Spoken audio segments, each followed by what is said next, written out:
دیکھیں بھابھی، بھیا تو 3 سال بعد آئیں گے، اتنا انتظار کیسے کریں؟ اور آپ کو بالکل بھی گھبرانے کی ضرورت نہیں ہے، سب اپنے ہی ہیں۔ آپ بس ساری پریشانی بھول کر اپنا اور میرے کیوٹ سے بھتیجے کا خیال کریں۔ سیم کے تسلی دینے پر حوریہ مسکرا بھی نہ سکی اور بچے کو اٹھا کر باہر آ گئی، جہاں پھپھو کی فیملی اور دوسرے مہمان کرنل صاحب کی بہو سے ملنے کے لیے براجمان تھے۔ کار میں رشتہ داروں کے ساتھ کچھ آس پاس کے گھروں سے بھی کچھ مہمان عورتیں آئی ہوئی تھیں۔ اتنے سارے اکٹھے مہمانوں کو ایک ساتھ دیکھ کر عوریہ بہت گھبرا گئی تھی۔ یہ سب اس کے لیے بالکل نیا اور عجیب تھا۔ ایسے میں سیم نے اس کا ساتھ دیا، اس کا ہاتھ پکڑ کر ایک ایک رشتہ دار سے ملوایا۔ آہستہ آہستہ عوریہ کی گھبراہٹ ختم ہو گئی۔ وہ سب سے مل رہی تھی، باتیں کر رہی تھی۔ خاص کر آل کی کزن بہت بےتاب تھی عوریہ سے آل اور اس کی لو سٹوری سننے کے لیے، اور عوریہ کو سمجھ نہیں آ رہی تھی کہ وہ انہیں کیسے وہ کہانی بتائے جس کا کوئی وجود ہی نہیں۔ ہاں، وہ لو سٹوری کی بجائے عجیب سٹوری سنا سکتی تھی، لیکن اس پہ کسی نے یقین ہی نہیں کرنا تھا۔ پلیز بھابھی، آپ بتائیے بھی نا کہ آپ اور آل بھائی کیسے ملے؟ کس نے پہلے پرپوز کیا؟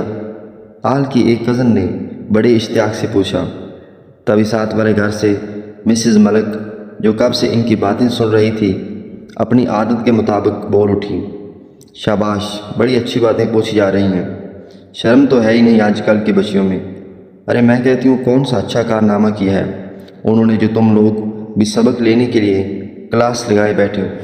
بھول گئے ہو کہ کیسے کرنل انکل ناراض ہو گئے تھے اپنے بیٹے سے؟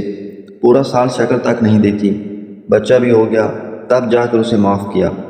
آل کو تو اب تک گھر آنے کی اجازت نہیں، بیچارہ اکیلا در بدر بھٹک رہا ہے۔ اللہ جانے آگے کیا کا دن دیکھنے ہوں گے۔ مسز ملک کی باتیں سن کر سب حیران رہ گئے۔ کرنل صاحب اور سیم شرمندہ نظروں سے مسز ملک کو دیکھنے لگے۔ عوریہ بے قصور ہوتے ہوئے بھی اپنے آپ کو قصوروار سمجھ رہی تھی۔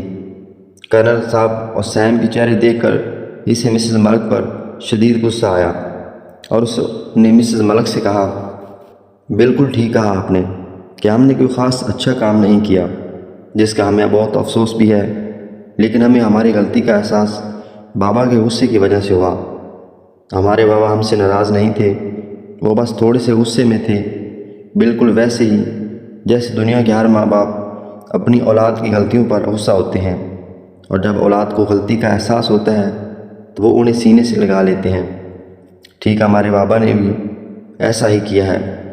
انہیں پورا حق ہے کہ وہ مستقبل میں بھی ہماری غلطیوں پر ہم سے نہ صرف ناراض ہو سکتے ہیں بلکہ ہمیں سزا بھی دے سکتے ہیں۔ اور رہی بات آل کی، تو وہ بابا کی ناراضگی کی وجہ سے گھر سے دور نہیں ہے، بلکہ وہ اس لیے دور ہیں تاکہ ہم یہاں اپنے گھروں پر رہ سکیں۔ وہ اپنے بچے سے دور وہاں ملک کے دشمنوں سے لڑنے میں مصروف ہے، صرف اس لیے تاکہ ہم یہاں اپنے بچوں کے پاس رہ سکیں۔ یقین مانیں، آل ادھر اکیلے نہیں ہیں، بابا کی اور ہم سب کی دعائیں اس کے ساتھ ہیں۔ انشاءاللہ وہ بہت جلد کامیاب ہو کر آئیں گے، اپنے گھر، اپنی فیملی کے پاس، اپنے بابا کے پاس۔ عوریہ کی باتیں سن کر مسز ملک اپنا سا منہ لے کر رہ گئی، اور وہ سب چہرے جن پر تھوڑی دیر پہلے پریشانی دوڑ رہی تھی، اب ان پر فخر اور اطمینان جھلک رہا تھا۔ کرنل صاحب عوریہ کے پاس آئے اور اس کے سر پر ہاتھ رکھ کر کہنے لگے، شاباش بیٹا، آج آپ نے میرا مان رکھ کر میرا سر فخر سے بلند کر دیا ہے۔ مجھے فخر ہے میرے بیٹے کی اعلیٰ پسند پر۔ کرنل صاحب نے نہایت خوشی سے کہتے ہوئے گھر کی چابیوں کو عوریہ کے ہاتھ میں دیتے ہوئے کہا، بیٹا یہ لو گھر کی چابیاں اور سنبھالو اپنے گھر کو۔ آج سے اس گھر کا نظام آپ کے ہاتھوں میں ہے، آج سے آپ اس گھر کے سیاہ و سفید کی مالک ہیں، اور مجھے یقین ہے کہ آپ اس گھر کی باغ ڈور میں اچھے سے سنبھالیں گی۔ بس کوشش کرنا کہ میرے اس فیصلے کو غلط ثابت نہ کرنا، اور ہمارے وارث کی اعلیٰ تربیت کرنا۔ کرنل صاحب کے کہنے پر عوریہ نے بھیگتی آنکھوں سے مسکرا کر اس بات میں سر ہلایا اور کہا، شکریہ بابا، مجھے اتنی عزت اور مان دینے کے لیے، اور وقت نے ثابت کر دیا کہ کرنل صاحب کا فیصلہ غلط نہیں تھا۔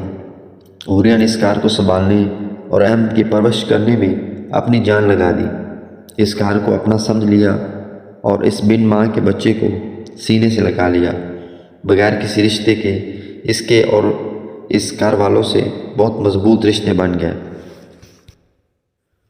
حوریہ زور زور سے دروازہ کھٹکھٹانے کے ساتھ ساتھ اونچا اونچا بول بھی رہی تھی۔ وہ مارننگ واک کے لیے سیم کو اٹھانے آئی تھی۔ کرنل صاحب کی روز صبح واک کی عادت تھی جس میں سیم بھی ان کا ساتھ دیتا تھا۔ سیم جلدی اٹھو، بابا تمہارا انتظار کر۔ دروازہ کھلنے سے حوریہ کی بات درمیان میں رہ گئی۔ کیا بھابھی، آپ بھی روز صبح صبح نیند خراب کر دیتی ہیں؟ سیم نے بیزاری سے کہا۔ سیم تم کبھی نہیں سدھرو گے۔ 5 منٹ ہے تمہارے پاس، جلدی سے تیار ہو کر آ جاؤ، ورنہ بابا کی ڈانٹ سے تمہیں کوئی نہیں بچا سکتا۔ میں تو بالکل بھی نہیں بچاؤں گی بھابھی، میں آپ کا اکلوتا دیور پلس بھائی ہوں اور آپ میرے لیے اتنا نہیں کر سکتی۔ پلیز آج سونے دیں۔ بالکل بھی نہیں میرے پیارے دیور پلس بھائی، میں تمہاری کوئی مدد نہیں کر سکتی۔ ہاں، تمہاری نیند بھگانے کے لیے ٹھنڈا پانی ضرور تمہارے اوپر ڈال سکتی ہوں۔ بھابھی، آپ اس دنیا کی سب سے ظالم بہن ہیں۔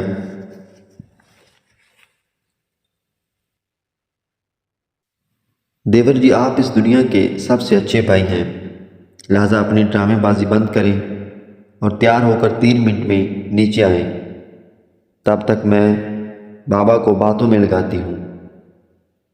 تھینکس بھابھی، یو آر دا بیسٹ بھابھی، سیم کہتے ہوئے تیار ہونے چلا گیا اور حوریہ مسکراتے ہوئے باہر کی طرف بڑھ گئی۔ یہ سب اس کا روز کا معمول تھا۔ صبح نماز پڑھنے کے بعد وہ چائے بنا کر کرنل صاحب کو دیتی، پھر سیم کو اٹھا کر بھیجتی۔ اس کے بعد گھنٹہ کچن میں گزار کر سب کا من پسند ناشتہ تیار کرنا اور پھر اپنے لاڈلے احمد کو تیار کر کے اسکول کے لیے بھیجنا، جو کہ سب سے مشکل تھا۔ لنچ اور ڈنر بھی وہ خود بناتی تھی۔ اسی طرح گھر کے مختلف کاموں میں اس کا سارا دن گزر جاتا۔ اسے بھول ہی تو گیا تھا کہ وہ کون تھی اور کیسے ادھر آ گئی تھی۔ یاد تھا تو بس اتنا کہ اس گھر میں اس کا باپ، بھائی اور بیٹا رہتے ہیں اور اسے ان کا خیال رکھنا ہے۔ پہلے جب آل کی تصویر پر نظریں پڑتی تو اسے احساس ہوتا کہ وہ حوریہ عثمان ہے، لیکن اب تو شاید وہ خود بھی بھول چکی تھی کہ وہ کون ہے۔ یاد تھا تو بس اتنا کہ وہ مسز آل ہے، احمد کی ماما، سیم کی بھابھی اور کرنل صاحب کی بیٹی۔ اپنی اس چھوٹی سی دنیا میں رہتے ہوئے وہ اس دنیا کی بنیاد میجر آل رضا کو تو بھول ہی چکی تھی۔ وہ آل جسے جھوٹے اور دھوکے باز لوگوں سے سخت نفرت تھی، اور حوریہ تو اس کی زندگی کا سب سے بڑا دھوکہ تھی جس کی اسے خبر ہی نہیں تھی۔ لیکن کیا ساری زندگی اس نے بے خبر ہی رہنا تھا؟